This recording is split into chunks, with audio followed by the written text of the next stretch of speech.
Hello friends, जय जगन्नाथ।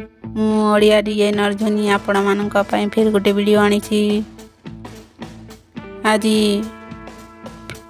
माप पिता को नहीं सीनार माप केमिति बाहर करा जाए ताहा जानिबा। प्रथमे तो कपड़ा को उल्टा पट ऊपर साइड हिसाब रे रखिबा। तापरे माप पिता को देखंतु 38 साइज अच्छी ताहाकू 38 हिसाब रे रखी 1 इंच पट को नहीं 2 भाग कर दबा।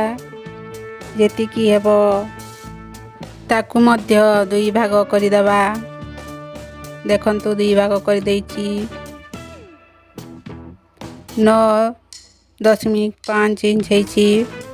ताकू गार दे देबा कपड़ा उपरे। तापरे 2 इंच ढिला हिसाब रे कपड़ा को रखा जाए। से हिसाब रे नहीं जिबा 2 इंच।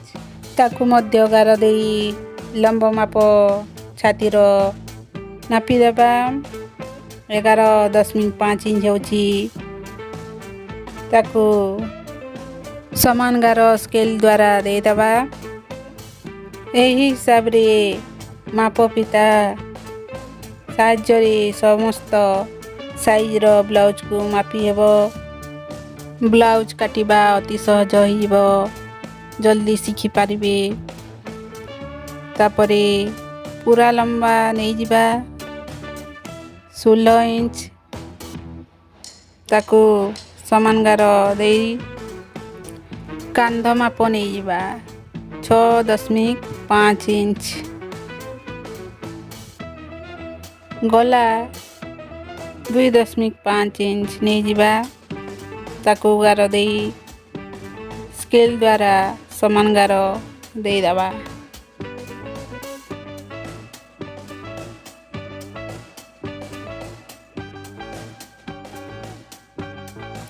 तापरे काख गोलेई बा मोहड़ा लाइन नहीं जिबा 6.5 इंच।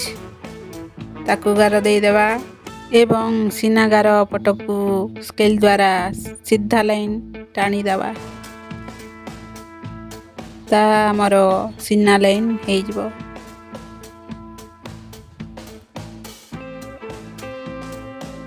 कांध लाइन हमर होइतला 6.5 इंच।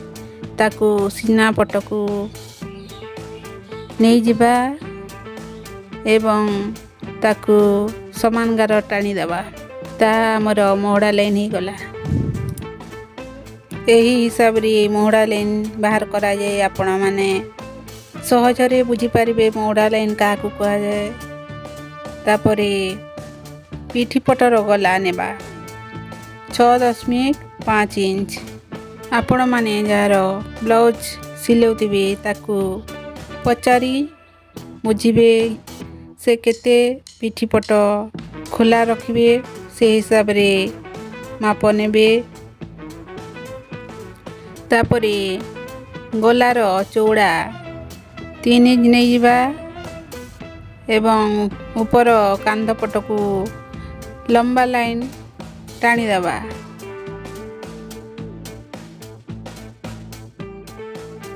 काख पटर गोलेई 1.5 इंच नहीं जिबा 1.5 इंच।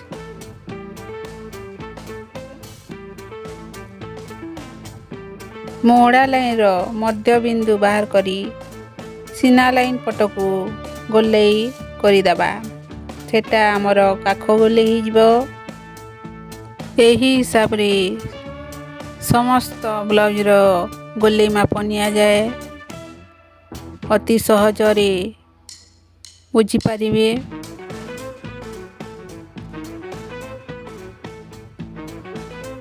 तापरे तल गलार गोले निबा 1 इंच। ताकू गोले करी दबा। आपण माने जे हिसाब रे डिजाइन बसाइबे से हिसाब रे नेबे। मु खाली गोले हिसाब रे नउची। तापरे अंटा पट्टी रो प्लेट बाहर करिबा।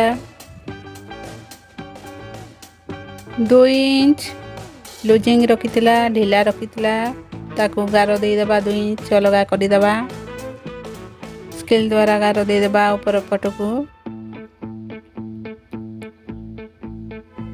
सीना पटकू जेते माप रखा जाइछि अंटा पटकू मध्य सेतिकी मु नेछि ताकू 2 भाग करदेबा जहाँ एबो ताहा अंटा पिठी पटर टक्स आकार रे नहीं जिबा आमर टक्स होची चौड़ा 4.7 इंच ताकू गार देदेबा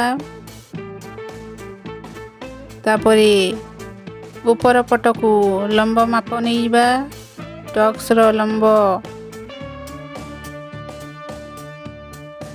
4 इंच ताकू स्केल द्वारा लंबा गार टाणी देबा टक्स रो प्लेट नेबा 2 पटकू अध इंच ताकू ऊपर पटकू स्केल द्वारा 3 कोणिया हिसाब रे गार टाणी देबा एमिति हिसाब रे समस्त प्रकार रो ब्लाउज को सहजरे काटिबा जदि आपण माननकु मो सिखाइबा शैली भल लागुथिले कमेंट करंतु चैनल रे नुआ थिले सब्सक्राइब करंतु लाइक करंतु कमेंट करंतु आगकू एमिति नुआ नुआ वीडियो देबी।